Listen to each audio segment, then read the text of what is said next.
L'équitation Alexander, c'est le podcast des cavalières et des cavaliers qui veulent monter juste, sans force, sans raideur, sans stress.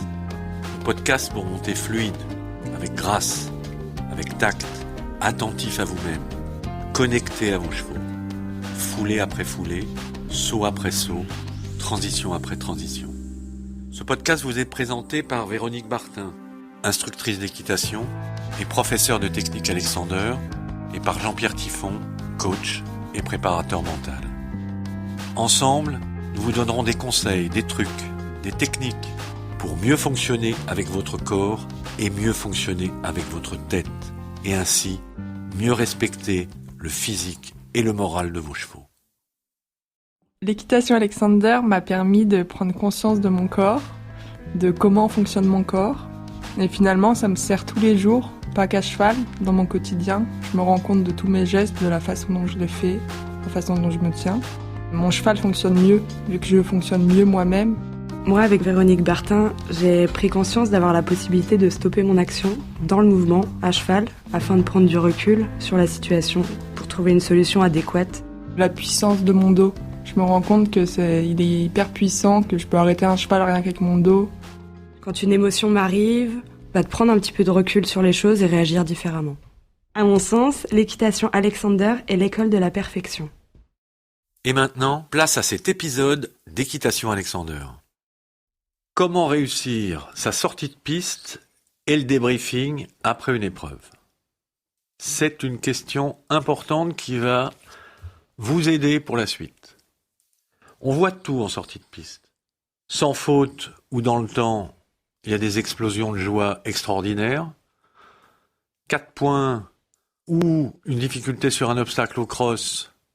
Et là, on voit des espèces de rage absolue. Éliminé, là, c'est la vallée des larmes.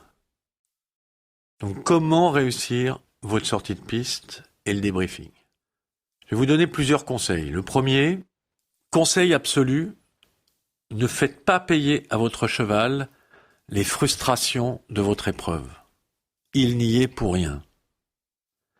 Interdit les coups d'éperon.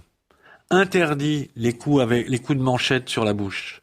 C'est un interdit absolu pour tout cavalier de ne pas passer ses nerfs sur son cheval parce qu'il est frustré du résultat d'une épreuve. Ça, c'est même pas un conseil, c'est une règle de vie de tout cavalier. L'autre conseil, c'est une fois que vous êtes sorti de piste, donnez-vous du temps pour décompresser, avant d'analyser, de réfléchir plus posément au débriefing de votre parcours. Conseil aux parents ou aux coachs qui accompagnent, laissez-les vivre ce moment. S'ils doivent pleurer, qu'ils pleurent. S'ils doivent gérer leur colère, laissez-le ou laissez-la gérer sa colère tranquillement. J'ai suffisamment fait d'erreurs en parlant trop vite à ma fille ou à ma femme en sortie de piste pour vous dire qu'on ne leur rend pas service quand on fait comme ça.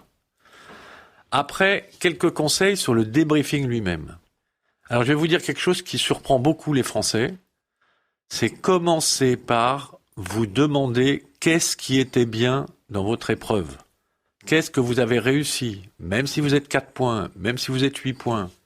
J'observe que d'habitude, tout le monde se focalise sur la faute qu'on a fait. Le 4 points, le refus, le dérobé. Il faut absolument modifier votre manière d'analyser votre parcours. Donc, commencez par ce qui était bien. Commencez par comprendre et repérer ce qui était bien. J'ai eu une discussion qui m'avait beaucoup marqué avec un coach américain qui suivait une cavalière de Grand Prix, qui devait être une jeune cavalière dont les parents avaient quelques moyens pour lui payer des beaux chevaux de Grand Prix. Et elle sort d'un Grand Prix avec 20 points. Et après l'avoir laissé tranquillement décompresser, il va la voir et il lui demande qu'est-ce qui était bien. Oh, la fille explose. Elle dit comment tu peux me demander ça, j'ai 20 points, c'est pas possible. Non, il lui dit mais je suis sérieux, tu vas me dire ce qui était bien. Alors elle part dans son coin faire la gueule, elle revient et il lui dit mais alors redis-moi ce qui était bien. Pareil, elle était furieuse. Puis elle revient et il lui dit mais alors maintenant tu vas me dire sérieusement qu'est-ce qui était bien. Là la fille réfléchit, analyse et dit ah je pense que j'avais le bon galop. Il lui dit oui ok c'est vrai, t'avais le bon galop. Donc ça ancre bien que la prochaine fois, dans ton prochain Grand Prix, il faut que tu essayes d'avoir ce même galop. Je lui dis, maintenant qu'on a vu ce qui était bien, dis-moi, est-ce qu'il y a une amélioration que tu peux avoir à l'issue de ce parcours? Là, la fille réfléchit, elle lui dit, bah oui, j'ai une amélioration, c'est que souvent, je me suis, à l'abord de l'obstacle, avancé trop mes épaules, avancé trop mes mains, et je me retrouvais à charger les épaules, et donc mon cheval faisait faute à l'entrée des auxerres ou des combinaisons. Il dit, ben voilà, ton bilan, c'est t'avais le bon galop, et celui-là, il faut que tu saches le conserver. Qu'est-ce que tu peux faire à la place pour ne pas se retrouver à faire faute comme ça? Ben, elle dit, c'est me grandir un peu, reculer mes épaules, grandir mon dos. Et lui dit, ben voilà, il y a 2 enseignements à avoir pour ton prochain parcours. Garder ce galop, redresser ton dos, te grandir. Le tour d'après, elle est 4 points dans le Grand Prix. Parce il lui avait imposé de retrouver et de formuler qu'est-ce qui était bien dans son parcours. Donc voilà, mon conseil, c'est que quand vous commencez par votre débriefing, n'allez pas, comme on le fait en France, à regarder le truc qui était nul, à vous focaliser sur cette faute que vous avez fait sur le dernier parce que vous étiez trop content d'être enfin sans faute et de peut-être être classé. Analysez tranquillement et commencez par ce qui était bien. Alors c'est pas culturel, c'est pas de votre faute.